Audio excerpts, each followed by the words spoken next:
The most important work in marketing is always staying true to the brand. That is not just a marketing term that is consistent with the behavior that I've seen, at least. I've been teaching personal branding for about 10 years. I urge them to build their own brand strategy. I am really pleased and happy to collaborate with brands that I feel align with my vision and my mission. Well, welcome back to the Trezor Talks podcast. My name is Sean, and I'm here with Efrat Fenigson, podcaster, journalist. And would you say, are you currently a marketer, or is that a former thing? I know that's on your You on your resume. can never take marketing out of me. You never stop being a marketer? I cannot.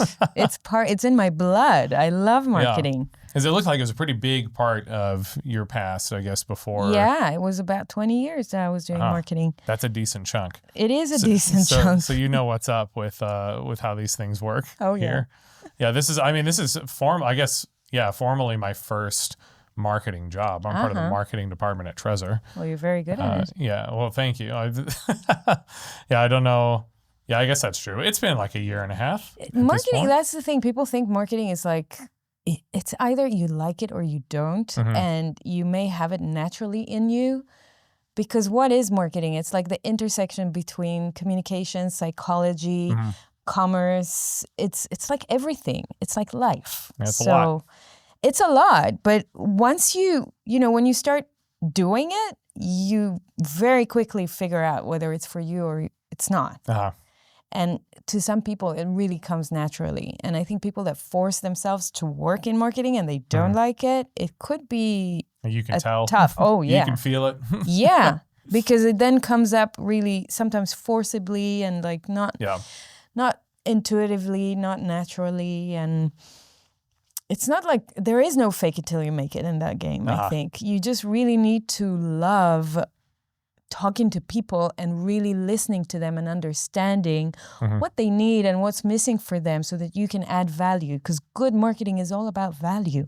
It's all about them really crystallizing what the value they need is and you really listening into that and understanding what value you can provide. If there is a match there, great. There will be a transaction in the end. If there is no match, it will just be fake. It will be forcing something that is not organic, that is not natural.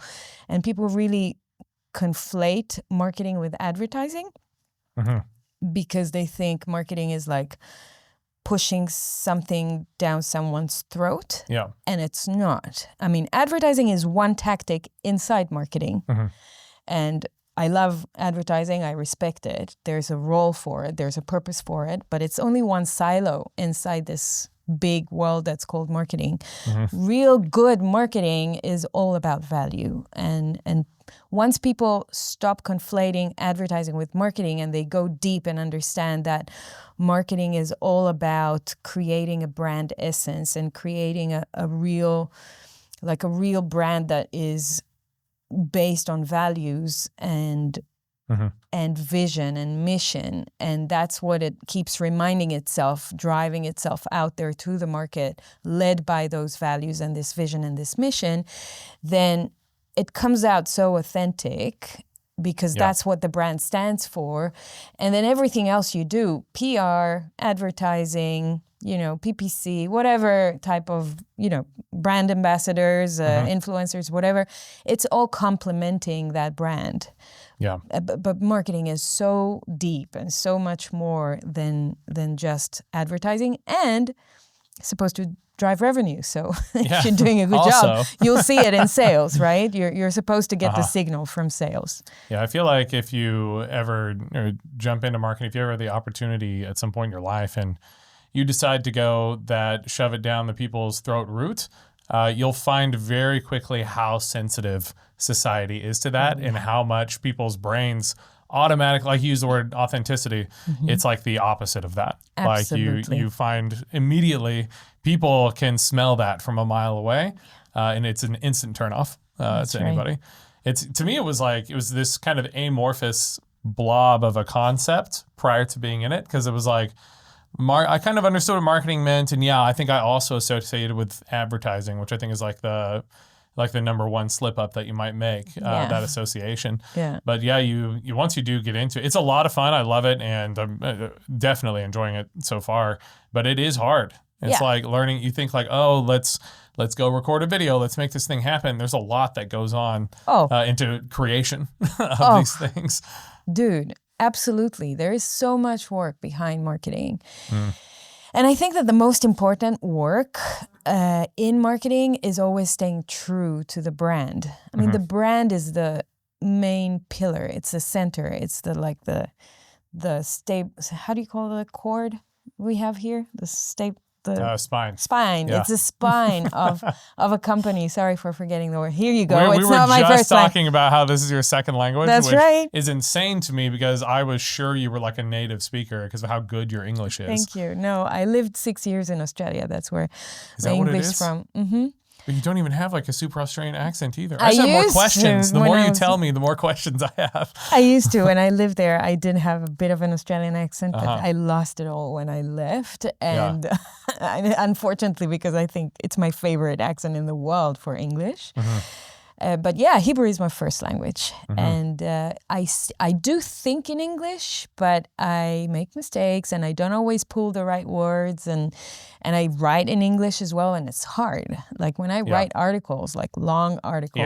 Writing is or my presentations or whatever, it's hard. Yeah. So I make a point of exercising all the time, every day. Because if I don't, then it becomes even harder. So just making sure that you intentionally I use the language every day.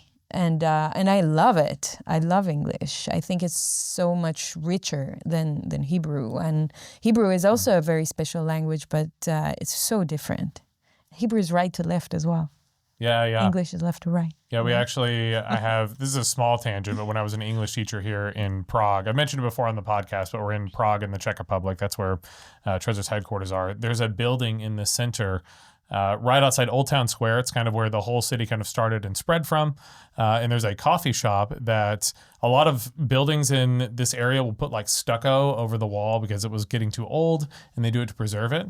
But there's one, and I don't know if we'll ever have an opportunity to look at this, but they left a big window in the stucco where the original wall is, and there's Hebrew script on the wall. It's not Czech, it's not English. There's just Hebrew on the wall. And I was like, what is this doing here? I was like, how did this? There was a huge Jewish community in Prague. Yeah, Dated from when is it dated to? Like the one that I asked the guy at the front, he said the building had been there since like the year 800, and that it could have been at any point over the centuries between then and now.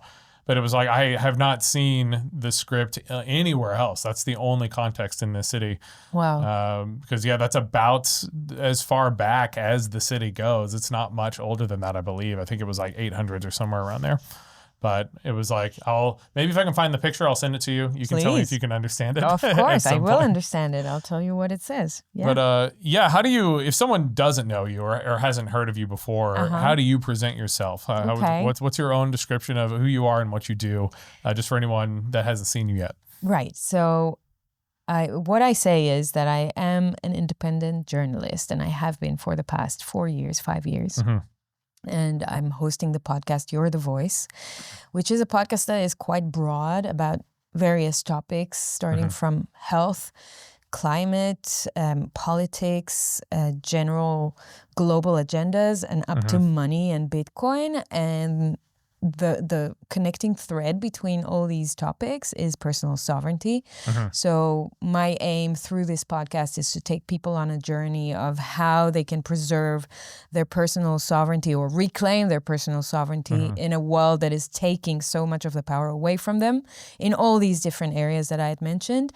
And I embarked on this new journey of my life when COVID was dying off a little bit, like 21, 22. And it started very organically. As I said before, I always used to be in marketing and tech, like in the intersection of marketing and tech. I was a chief marketing officer for tech companies, global companies around the world, and startups. And my degree was in computer science. So I was always around. I was a programmer for a few years when I started off. So I always loved being around tech and marketing, and I've done that for many, many years in various places around the world, in Australia and Israel.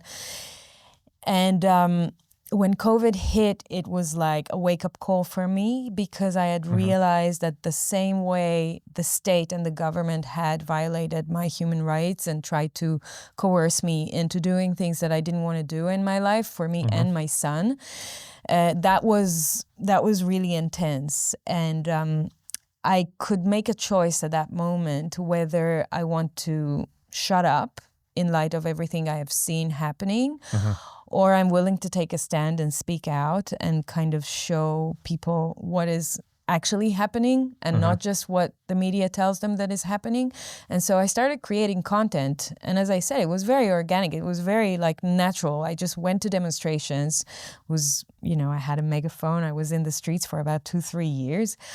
And where are you at this time? Which in countries? Israel. Okay. Yeah, and Israel was quite intense during COVID. Like I went out to the street first time July 2020, and then I think 21 is when I really started demonstrating on a regular basis. So I went out to protests every week, and sometimes I had stuff in my boot, in my car, wherever I'd go, and I would just pull out a sign or something and just like join a demonstration or something, because it was so in my blood. It was burning in me that I had to speak out and say that, things are wrong. It shouldn't be like that. And we shouldn't be treated this way, not by any government in any country, but definitely for me as like a Jewish Israeli person inside of Israel. Like, this was always the promised land for Jewish people around the world. Like they should feel safe in this place. And here we have the government kind of dictating our lives and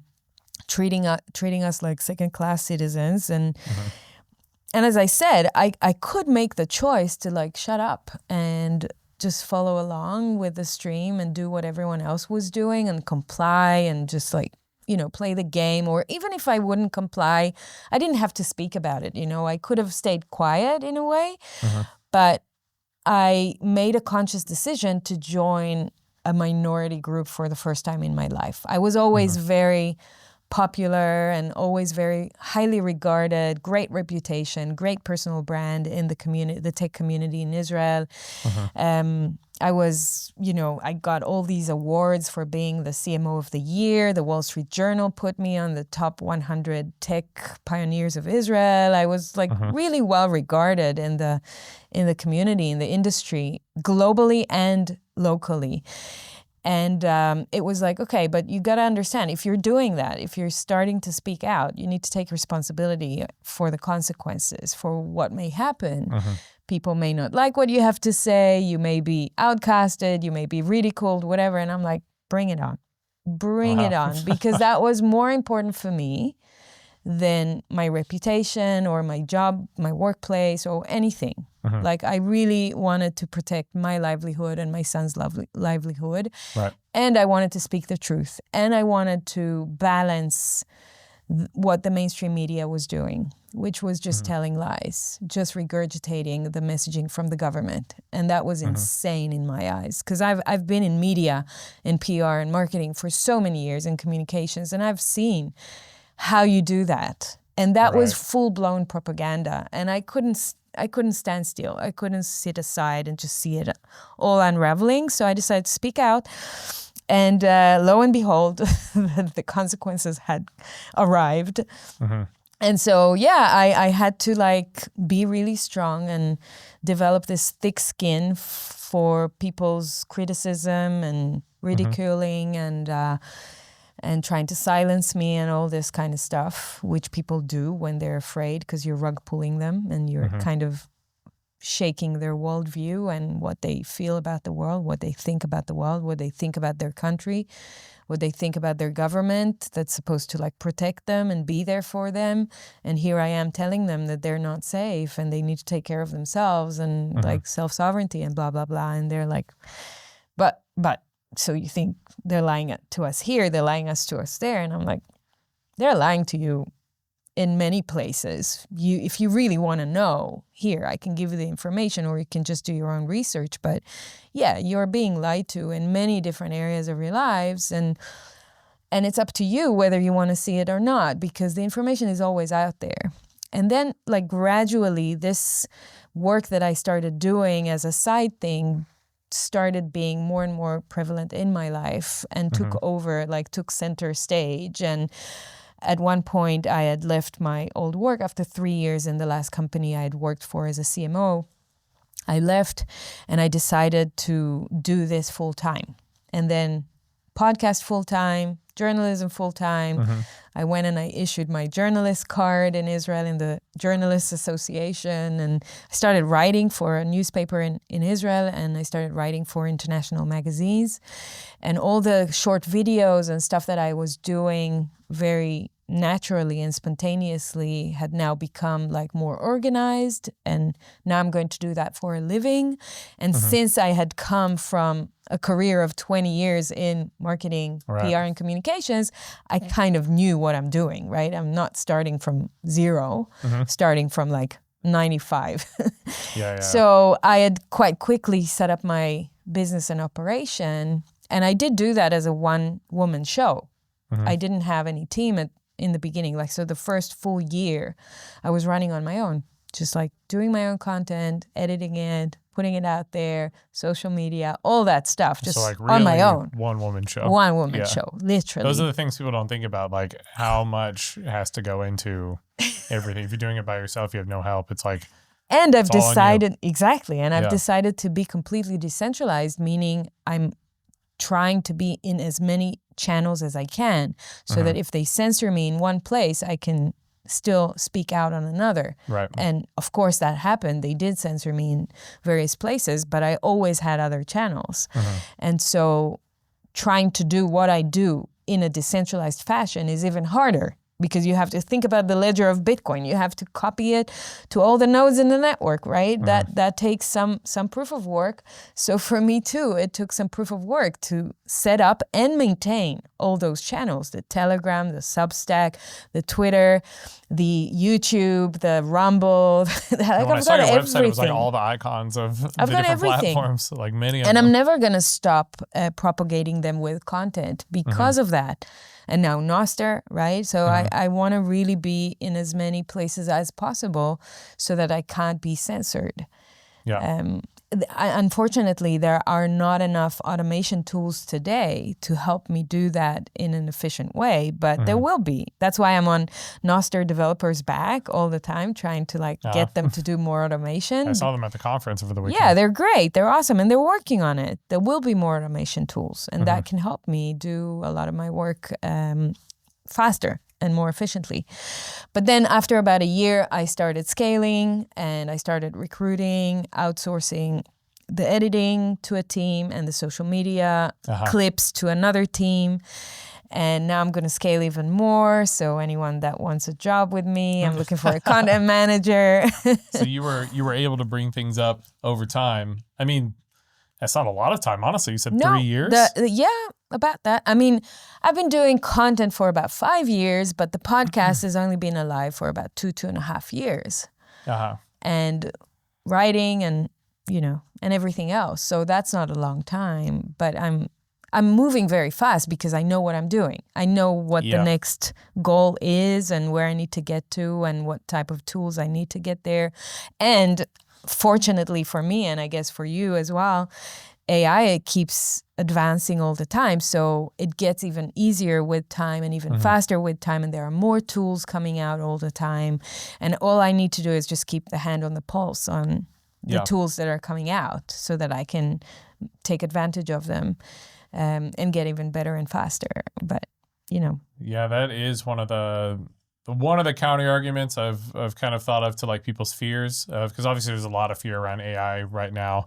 And I do think there are, there's valid points to both sides, but it's like, the thing is like the tools that people are using to get ahead, everyone has access to those as well. And it's going to become a thing that's like, who is the most skilled at using these tools? Like I'm actually less concerned about things entirely replacing like one thing or another, and more just about like how much they supplement like someone, because I think it's more likely to be used as a supplement than a replacement. Absolutely. Like people use it to help create something, but they're not just saying, write me an entire fictional novel. They're not just doing that it can do that, but it's like, it's very obviously like poorly done, or it's like, it's not something that it doesn't have like the human spirit in it. That's right. People use it to like enhance and speed up processes. Sure. Like there's some stuff like that.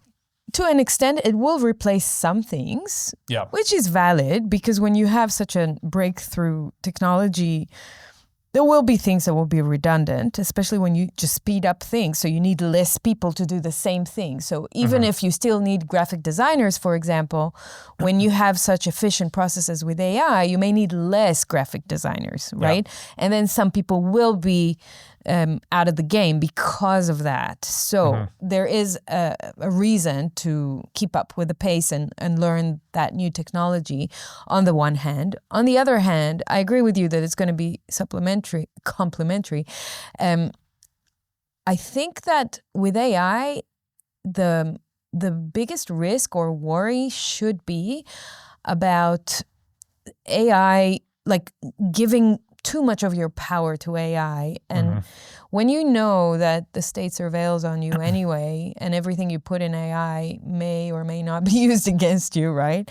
Then you have to be careful with what you do with that tool, just like with any other tool that you use recklessly and without really putting the time into understanding what you're doing. And also, I think the biggest risk is looking at it in a collective way. So if humanity starts to be so zombified and numbed out because there is such a thing called AI, and they can just like drop everything on that AI instead of using what's here, like this beautiful machine that we have, that we were born with it for a purpose and we're supposed to be using it. If that happens and we become so complacent and so, lazy and zombified, and we don't really care, and it, put it together with like a nihilistic worldview that people don't really care about life so much, then we are walking in a pathway that could lead us to a world that is governed by, totalitarian regimes and universal basic income, basically. I mean, the state will take advantage of the fact that people are so lazy and slow and like giving the power away. And it may say, okay, you know what, sit at home. You're not a productive member of society anymore. Not enough anyway. And you may have lost your job because AI have done it better, or because you're not in the top sphere to kind of be there, to be selected by companies or businesses to work with you on top of AI. So it's okay, just sit at home.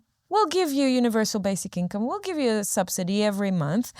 And just watch some Netflix, just eat some junk food, and just like plug yourself to that poison called mainstream media. And before you know it, you become another battery in the matrix, and the system just sucks your energy, and you're not really doing anything meaningful and valuable with your life. And we started this conversation talking about value. If you don't give value to society, what good is your life? Like, what are you here for? Just to consume junk content and junk food and bring nothing back? And yeah, you'll get some fiat money every month and the state will take care of you.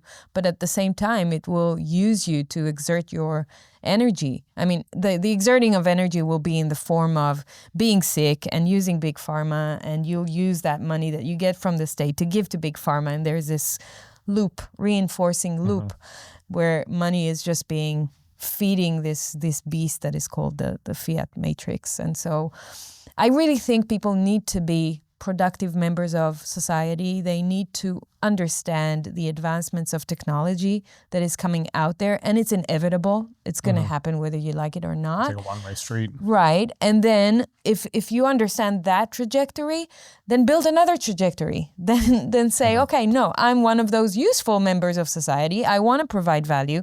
I want to have great life with my kids. I want to build a family and build a home and build a business and give something meaningful to life. I don't have to go in that path. I can build another path. And that's what I encourage people to do, because I think life would look so much better if we remember who we are and why we came here and what we can give to humanity and to life. Well, you did actually answer like more than one question that I had on here already. Sorry. You got, no, I mean, I would have asked anyway, but like part of that, but what I was going to ask you was like, how long have you been just doing everything on your own? Are you working for any other companies, or is it like all your own stuff at this point? It's just me and myself. I don't have a boss. I've decided I don't want any more bosses in my life because I can build brands. I know how to do that. And I've been making so much money for other people and other companies throughout my career. Yeah. I've been helping them create revenue. And always when I had looked back, I had asked myself, what was this money made for? What good did it do in the world? And in different companies, it was different answers. In most companies I had worked for, it provided shareholder value, but it didn't provide much value for humanity, not the kind of value that I had wanted to create. And so today, with what I do, I feel like I create real value for real people and make a real impact on their lives. And so I don't work for anyone anymore. I work for myself. I am my own boss. My son now lives in Australia. He lives with his dad there. And so from time to time, I work for him when he's with me. It's like, he's my only, employer, you can say. Take me here, give me money for that, do this for me or whatever. But I'm happy to be his his employee. I'm joking. But no, I don't have any more bosses. I don't work for any more companies. I am really, really pleased and happy to collaborate with brands that I feel align with my vision and my mission. I mean, Trezor speaks about financial sovereignty and self-custody, and that aligns so well with my own brand, and that's why I was happy to collaborate with Trezor. But there are so many others that are approaching me, and I do not hesitate to say no, because I don't do this for the money. I am not, I haven't started chapter 2 of my life after being so quote unquote successful in terms of fiat money, right? I made a lot of money. I was really successful. I had this reputation and all that.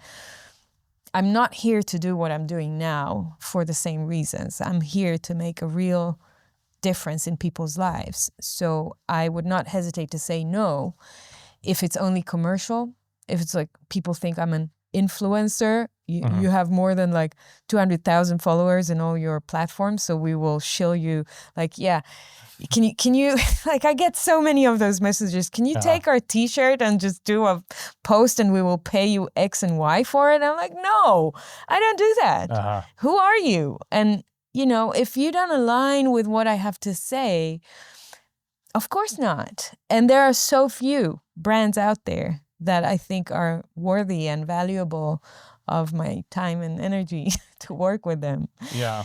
And I'm very picky, and I'm happy about that.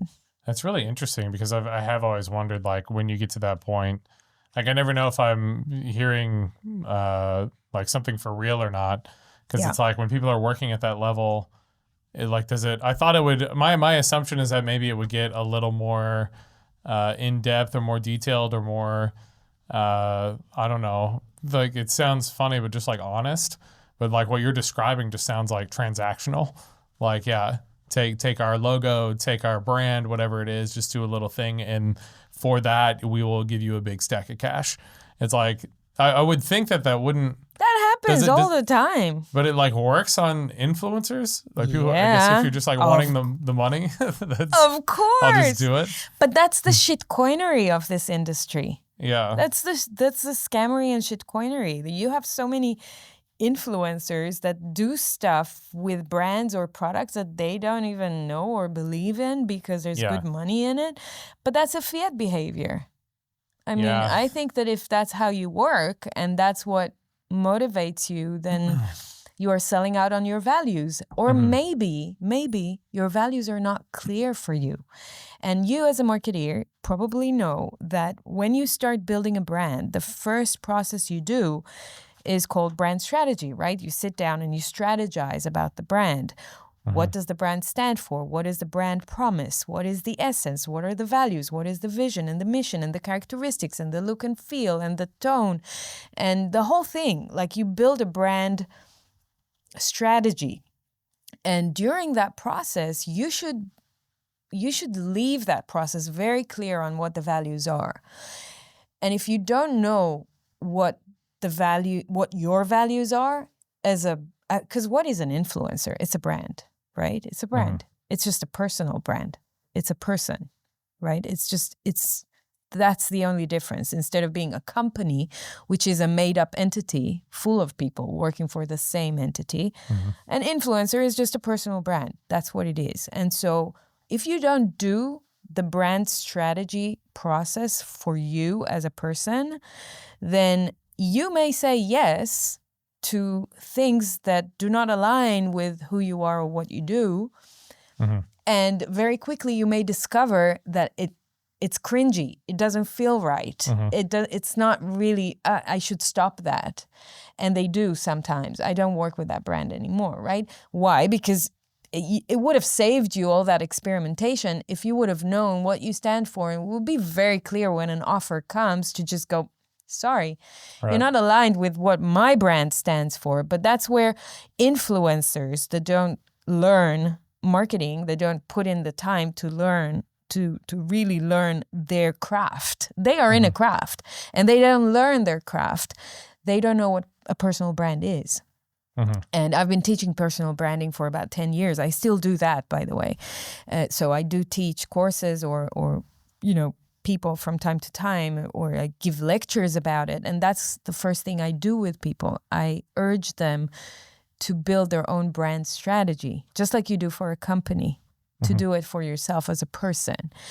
And that really, I think, transforms people's perception of branding. They stop looking at it as this dirty advertising thing. I just need to push myself out there to, this thing has got a spine. It's got an essence. It's this unique thing. I am a unique being. Like, there is something about me that no other brand in the world has. But now I also know what it is because I've taken the time to look into that brand and build that and write that down. And yes, we are people, so we're dynamic and things happen and we change. And so we can always go back to the whiteboard and change our strategy and change our values and change things about that strategy. But the core is there and we have done the work and we're not afraid anymore to look back to that whiteboard and make the changes when they need to be done. So I think that influencers that take their job just as a transactional commercial thing are really making it superficial.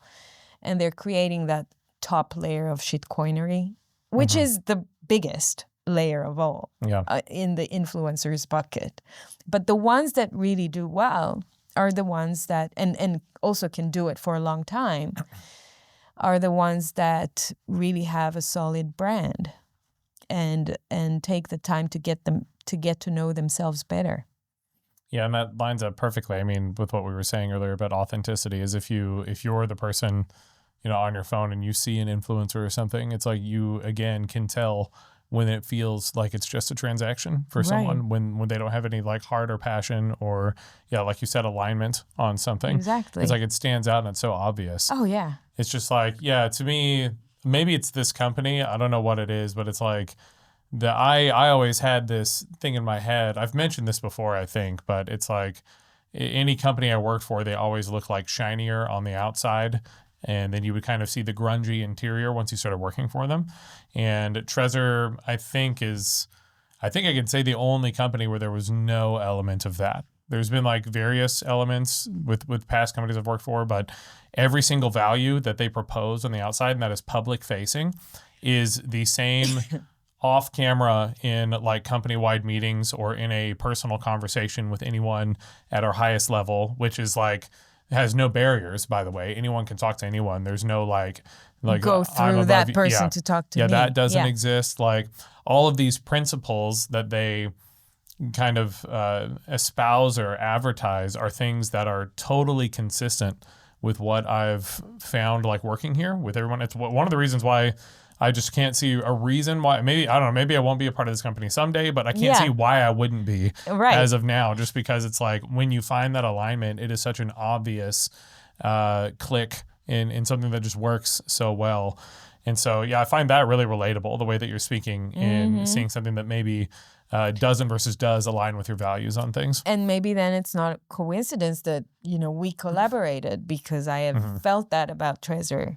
And then when I started talking to you guys, I saw that it really is a great company. Yep. And, I wouldn't be working with you guys if it wasn't. If I felt like there's a cringe factor here that is high, I'd be at the door. As I told you, I don't need this for the money. This is really because of the values, because of the principles. And I feel it every time I'm here. And as you said before, I'm holding the record for using this studio more than anyone else, right? Most podcasts in this studio by anyone. So I've had a lot of time with Trezor people, and honestly, Trezor. You might even be rivaling me at this point. I'm not sure. I'd have to count them side by side to be positive. I hope I beat you every time. I'm afraid to look now.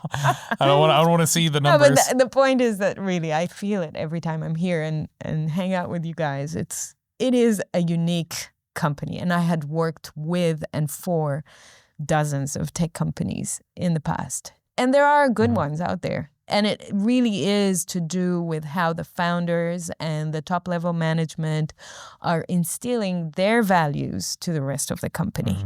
If they are vigilant about it, if they have the ideology and they make sure to authentically speak to the employees and share things about the company that may not be the most flattering or the most convenient, and even include the employees in hardship sometimes, that does so much for the trust that you build between people and the authenticity that is being created as a base principle. And that's really great. That's good. Yeah, there have been moments like that where it's like they might have to share hard news, but they're honest. And the word that we always use is transparent. Like that is not just a marketing term, that is consistent with the behavior that I've seen, at least. Right. And I think that's the number one complaint that people have today in the world, in Western democracies, where they don't have transparency with their governments, right? They're being told certain things, but they know that that's not really what's going on behind the scenes. And there is no transparency. There is no visibility into how the laws get made, what drives the regulation, why are things the way they are. And so when you get visibility and transparency from people, and people are not afraid to even say, you know what, I was wrong. You know what, I was manipulated. You know what, that didn't work. That gives so much more positive value than trying to pretend that everything's hunky-dory all the time. Yeah, it is funny how that's like pretty much, that's not even like hidden information. It's kind of just open knowledge that nobody, like everybody knows things are being like hidden from you, basically. Yeah, exactly. And that information is not out in the open in most cases, which is why, it can feel so shocking when you finally get that. Like I didn't realize how hardened I was to those ideas until I worked here, where I just didn't believe it. I was like, that can't be true, because I've just, nothing has ever shown me that could be the case, like in any context. And I'm not just trying, I guess we've been on this for like 5 minutes. I'm just trying to shill Trezor right now on our own podcast. Like I don't need to, but no. It's like, there's only one logo here, one logo here. Like, we're not like shilling Trezor at all. And this is a Trezor podcast, but no. But it's like, but that's the thing. We are not. Like, okay, it is whatever. Genuine. This is like, go buy another hardware wallet, whatever. You do whatever you want to do. It's your free choice. But it's important to put the light on what works and what doesn't work when you want to build a company, when you want to build a structure that is bigger than just a one-person game. And always when you look at, and this is a little bit like Bitcoin as well, right? So when you want to build a structure that is bigger than just an individual, you need trust. You need to build trust in some way. Bitcoin has done it magnificently by eliminating the trust in the actual institution, but rather having the trust in the protocol itself. So the actual algorithm and the technology is what dictates the trust. And that's why Bitcoiners trust the ledger and they trust the nodes. And to an extent, right? They trust it. But in every good functioning entity or structure that is larger than one individual, you need to find a way to build trust, because that is the fabric that holds things together. And it's as if what you're describing, this company has got it all together. They managed to find a way to build that trust. And look at I have worked with so many startups throughout my career that don't manage to make it. And there are always those classic reasons for why investors, for example, would justify a failure of a startup. They'd say they were too early to market. They didn't have the right funding. The cohesion of the team was not right. Maybe we hired the wrong people. There's like a list of answers that always pop up when you look at why startups fail. And most startups fail. Like, I think the statistics is more than 90%. It's like very few succeed for a long period of time. And normally it's because of those things. They lack creating trust, whether it's inside the company or outside the company with shareholders or with customers.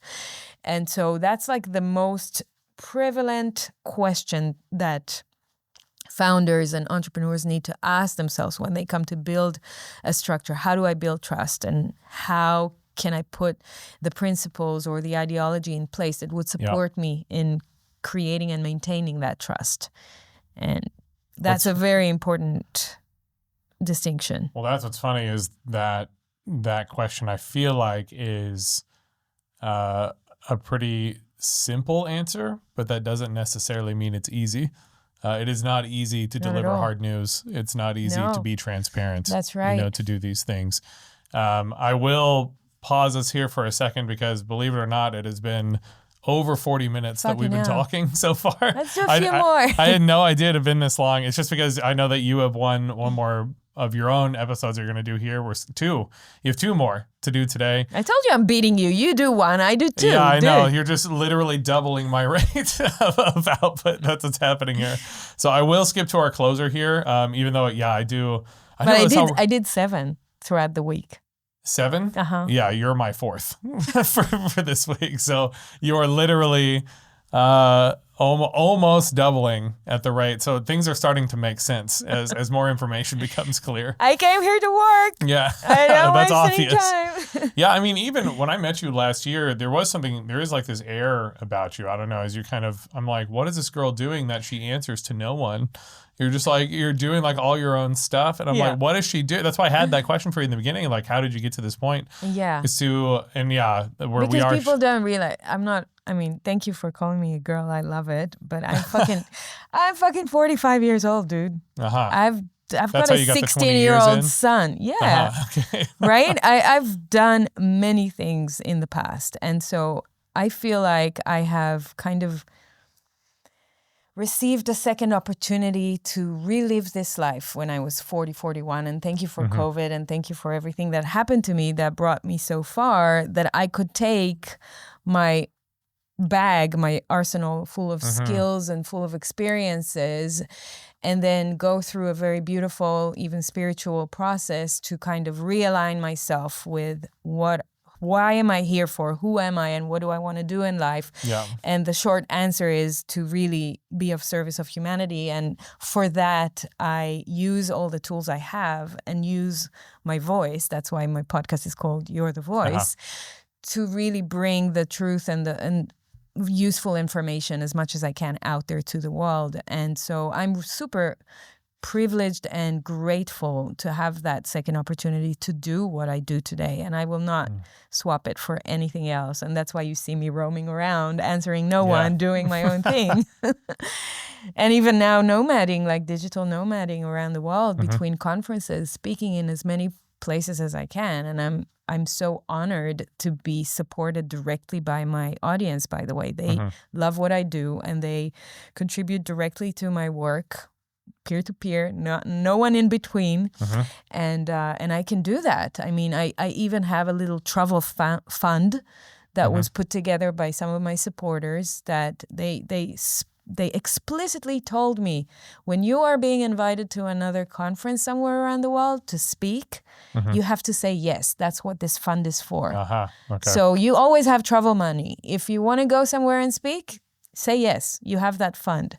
And that things just align with me and with my mission. And I'm so, so grateful for my supporters and for my sponsors and for allowing me to do what I do. I guess it's needed if I'm continuing to do it. Yeah. I mean, I guess, it's starting to make more sense now that you've explained some of this. Because I feel like so many people, they're like, oh, well, it was hard. I learned along the way. I mean, I guess you did that in marketing for such a long time, but in starting this, it's like you didn't have to learn along the way. It's like you had that already geared up and ready to go, which makes sense. Like you said, an accelerated pace, like that's an absurdly short amount of time in my eyes to be wholly independent and doing everything on your own, not working for a company. That's so crazy to me. Oh, but dude, awesome. yeah. That is so cool. I'm really happy for you. Yeah. But when I got to that stage after about a year of doing the podcast, I was like, okay, I'm now ready to onboard sponsors. Looking pretty good. Let's do it. Let's build the case. I built the deck. I started sending it out to a few companies that I wanted to work with. Trezor was like, let's do it. But I knew what I was doing, and it's like, I'm giving it 3 months. I'm going to onboard at least 3 sponsors. And I've done it, because it's, look at you. That's my alarm for the end. So that's what I'm going to say that was, and not a phone call on my watch. We end every episode with what I call the awkward handshake. What is that? Well, we always have these microphones in the way, so you kind of have to weirdly bend around them to do the handshake. Yeah, like that.